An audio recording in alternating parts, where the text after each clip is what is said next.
வணக்கம் நேர்களே, நான் உங்கள் ஆஸ்ட்ரோ பூர்ணா என் கணித ஜோதிடம் மற்றும் ஆன்மீக பரிகார ஆராய்ச்சியாளர். இன்னைக்கு நம்ம செப்டம்பர் மாத பலன்கள் பாத்தீங்கன்னா ஒரு சிறப்பு பலன்களாக பார்க்க போறோம். செப்டம்பர் மாதத்துல 2 சிறப்புகள் இருக்கு. என்னென்னலாம் பாத்தீங்கன்னா, உங்களுக்கு 3 கிரகங்கள் ஆட்சி பெறப்போகுது. இந்த மாதத்துல எல்லா ராசி அன்பர்களுக்கும் கிடைக்கக்கூடிய ஒரு சுப பலன்கள்ல இந்த 3 கிரகங்களும் ஆட்சி அடையக்கூடிய ஒரு பலன்கள் மிக அருமையான பலன்களாக இருக்க போகுது. அதே சமயத்துல இந்த மாதத்துல பாகை முறையில, அதாவது ஒவ்வொரு கிரகங்களும் எந்த ஒரு பாகையில நகர்ந்து செல்லும் போது எந்த மாதிரியான பலன்கள் ஒவ்வொரு அன்பர்களுக்கும் ஒவ்வொரு ராசியினருக்கும் கிடைக்க போகுதுன்றத நம்ம இந்த பதிவுல தெளிவா பார்க்கலாம்.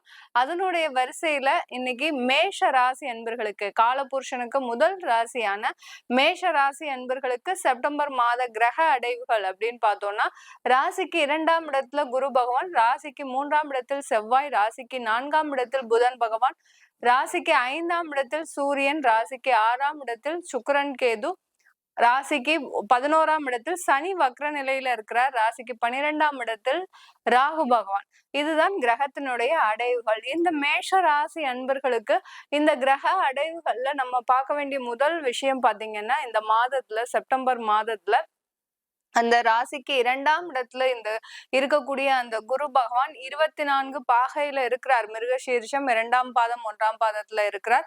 அடுத்து பாத்தீங்கன்னா குரு பகவானுக்கு அடுத்து 3ஆம் இடத்துல இருக்கக்கூடிய அந்த செவ்வாய் பகவான் பாத்தீங்கன்னா, ராசிக்கு 3ஆம் இடத்துல இருக்கக்கூடிய அந்த செவ்வாய் பகவான் மிருகசீரிஷம், அதாவது மிதுன ராசியில் இருக்கக்கூடிய மிருகசீர்ஷ நட்சத்திரத்துல 3 பாகையில இருக்கிறார். இப்பதான் உள்ள வந்திருக்கிறார் செவ்வாய் பகவான்.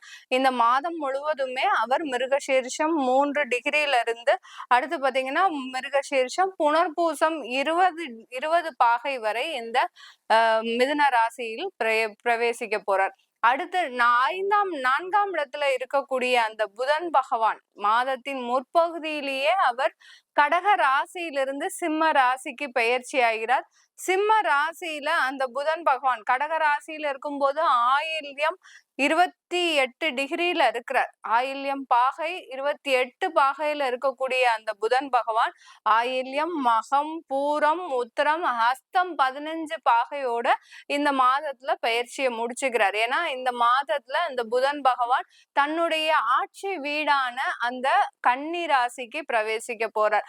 4ஆம் தேதி அந்த புதன் பகவான் கடக ராசியிலிருந்து சிம்ம ராசிக்கும், சிம்ம ராசியிலிருந்து கன்னி ராசிக்கு அந்த புதன் பகவான் 23ஆம் தேதி பயிற்சி ஆகிறார். செப்டம்பர் மாதம் 23ஆம் தேதி பயிற்சி ஆகிறார். இந்த 23ஆம் தேதி பயிற்சி ஆனதுக்கு அப்புறம் அடுத்து பாத்தீங்கன்னா இந்த சூரியனாகப்பட்டவர் சிம்ம ராசியில இருக்கக்கூடிய அந்த சூரியனாகப்பட்டவர் அங்க ஆட்சி பெற்று வரார். 17ஆம் தேதி 17/9 மாதம், அதாவது செப்டம்பர் மாதம் 17ஆம் தேதி அங்க சூரியன் பகவான் ஆட்சி பெற்று வரார். சூரியன் முதல்ல இந்த மாதத்தின் முற்பகுதியில பூர நட்சத்திரம் 15 கலையில வரார். அதுக்கப்புறம் பாத்தீங்கன்னா கொஞ்சம் கொஞ்சமாக நகர்ந்து பூரம், உத்திரம், ஹஸ்த நட்சத்திரத்துல 13 கலைகள், அதாவது 13 பாகைகள்ல அவர் அந்த நட்சத்திர பாதத்துல வருகிறார் இந்த சூரியன் பகவான்.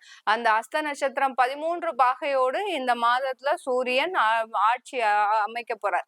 அடுத்து அந்த சூரியனாகப்பட்டவர் அந்த ராசிக்கு மேஷ ராசி அன்பர்களுக்கு 6ஆம் இடமான சுக்கிரன் கேது, அதாவது கன்னி ராசியில அந்த சுக்கிரனாகப்பட்டவர் மாதத்தின் 18ஆம் தேதி செப்டம்பர் மாதம் 18ஆம் தேதி தன்னுடைய கன்னி ராசியிலிருந்து ஆட்சி வீடான துலாம் ராசிக்கு பிரவேசிக்க போகிறார். இந்த துலாம் ராசிக்கு பிரவேசிக்க போகும்போது அவருடைய வீடு, தன்னுடைய ஆட்சி வீடு, அந்த சுக்கிரனாகப்பட்டவர், சுக்கிரனின் துலாம் ராசியின் அதிபதி பாத்தீங்கன்னா சுக்கிரன். அந்த சுக்கிரன் பாத்தீங்கன்னா அந்த துலாம் ராசியில் பிரவேசிக்கும் போது அந்த உத்திர நட்சத்திரத்துல ஆரம்பிக்கிறார். இந்த மாதத்துல அந்த சுக்கிரனாகப்பட்டவர் கன்னி ராசியில் இருக்கக்கூடிய உத்திர நட்சத்திரம் 9 பாகையில ஆரம்பிச்சு உத்திரம், ஹஸ்தம், சித்திரை, சுவாதி 14 பாகைக்கு அவர் கடந்து செல்கிறார் இந்த சுக்கிரன் இந்த செப்டம்பர் மாதத்தில். அடுத்து 11ஆம் இடமான அந்த சனி வக்ர நிலையில இருக்கிறார். சனி வக்ர நிலையில இருக்கும்போது எந்தெந்த நட்சத்திர பாதத்துல இருக்கிறார் அப்படின்னு பார்க்கும்போது இந்த மாதத்தின் முற்பகுதியில முதல் நாள்ல பூரட்டாதி 22 பாகையில இருக்கிறார்.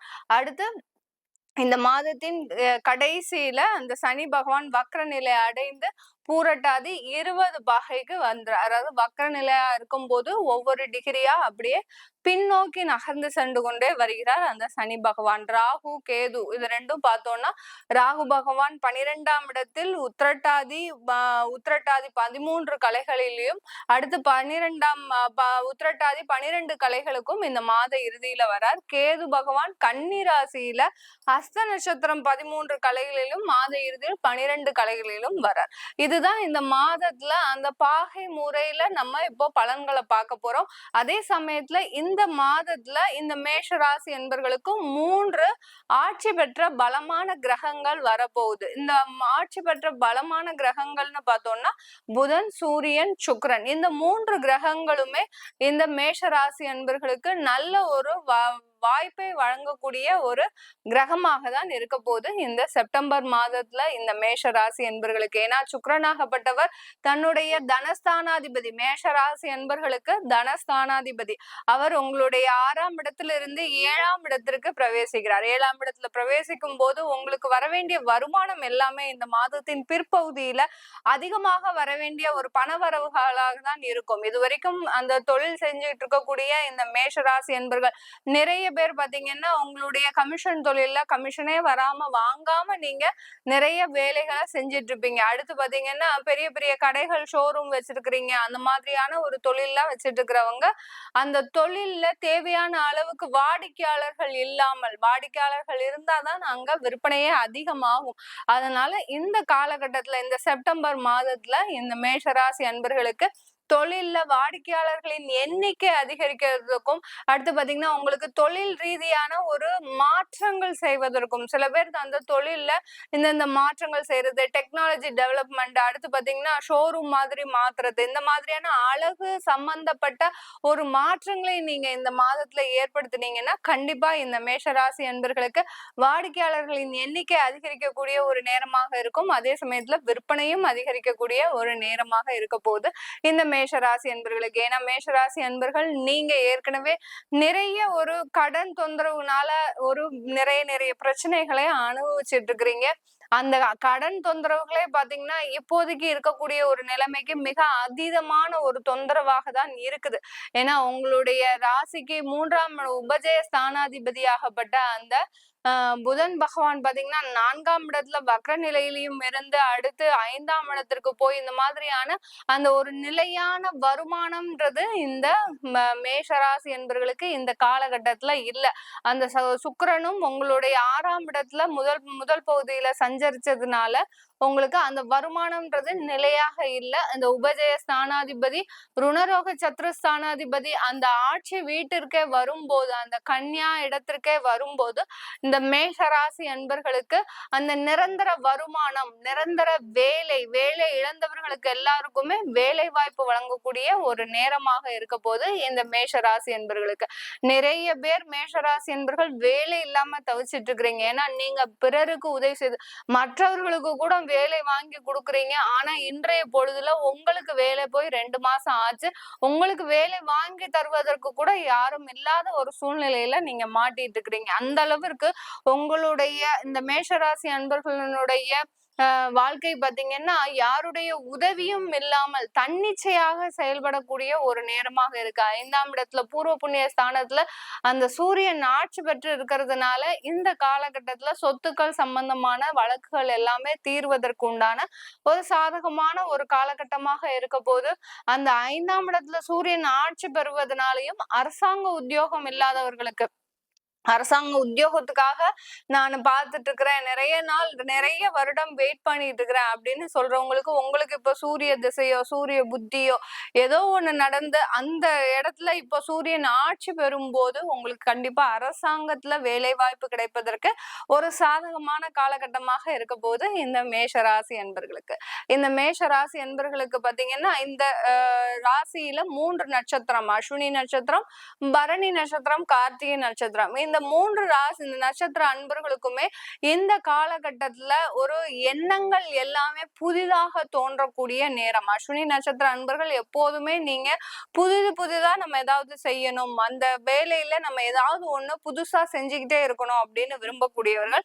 அப்படிப்பட்ட அந்த அஸ்வினி நட்சத்திர அன்பர்களுக்கு இந்த மாதம் ஒரு சிறப்பான ஒரு காலகட்டமாக இருக்க போது. இந்த செப்டம்பர் மாதத்துல பரணி நட்சத்திர அன்பர்களுக்கு உங்களுடைய நட்சத்திர அதிபதியானப்பட்ட அந்த சுக்கிரன் 7ஆம் இடத்துக்கே வர்றதுனால இந்த காலகட்டம் உங்களுக்கு நிறைய பண வரவுகளை கொடுக்கக்கூடிய ஒரு நேரம். அதே சமயத்துல கடன்களை எல்லாம் அடைக்கக்கூடிய ஒரு நேரமாக இருக்க போது இந்த செப்டம்பர் மாதத்துல. கார்த்திகை நட்சத்திர அன்பர்கள், சூரியனுடைய நட்சத்திரம் சொல்லவே வேண்டாம்.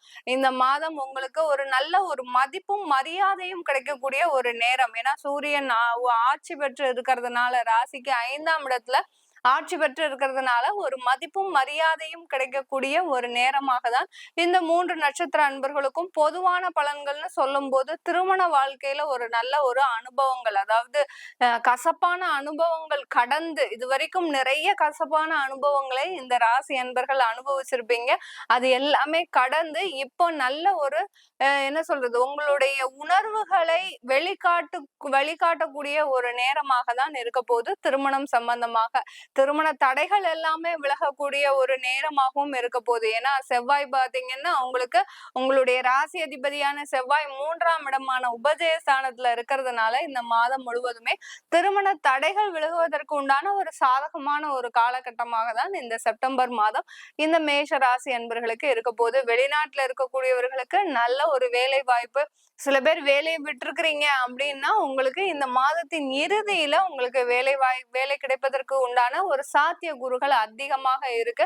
எதற்கும் உங்களுடைய ஜாதக அமைப்பை நீங்க ஒரு வாட்டி கலந்தாய்வு செஞ்சுக்கிட்டீங்கன்னா உங்களுக்கு ஒரு நல்ல ஒரு தெளிவான விளக்கம் கிடைக்கும். எப்போ உங்களுக்கு வேலை கிடைக்கும், சொத்துக்கள் வாங்குவதற்கு உண்டான ஒரு சாதகமான ஒரு காலகட்டம்னா இது இந்த மேஷ ராசி என்பவர்களுக்கு ஒரு சிறப்பான காலகட்டம். ஏன்னா 4ஆம் இடத்துல இருக்கக்கூடிய அந்த புதன் பகவான் அடுத்தடுத்து உங்களுக்கு ஒரு நல்ல இடத்துல சஞ்சாரம் செய்யறதுனால உங்களுக்கு சொத்துக்கள் வாங்குவதற்கும், அடுத்து பாத்தீங்கன்னா சொத்துக்கள் மூலமாக வருமானம் வருவதற்கும், பழைய சொத்துக்கள் எல்லாம் வித்துட்டீங்கன்னா இந்த மாதத்துல உங்களுக்கு ஒரு நல்ல வருமானம் கிடைப்பதற்கு ஒரு சாதகமான பலன்களாக இருக்க போகுது. இது எல்லாமே நம்ம கோச்சார நிலவரப்படி சொல்லியிருக்கிறோம். உங்களுக்கு செப்டம்பர் மாதத்துல எந்த மாதிரியான ஒரு அமைப்புகள் இருக்க போகுது, உங்களுக்கு என்ன மாற்றங்கள் வரப்போகுதுன்றத நீங்க உங்களுடைய சுய ஜாதகத்துல பார்த்துட்டு தெரிஞ்சுக்கலாம். உங்களுக்கு ஜாதகம் இல்ல, சுயமா ஜாதகம் இல்ல, ஜாதகம் எழுதணும், உங்களுடைய குழந்தைகளுக்கு நியூமராலஜி படி பேர் வைக்கணும்னு நினைக்கிறவங்க கீழே இருக்கிற நம்பருக்கு வாட்ஸ்அப்ல அப்பாயின்மெண்ட் வாங்கிட்டு நீங்க என்கிட்ட கன்சல்ட் பண்ணிக்கலாம். உங்களிடமிருந்து விடைபெறுவது உங்கள் ஆஸ்ட்ரோ பூர்ணா. நன்றி, வணக்கம்.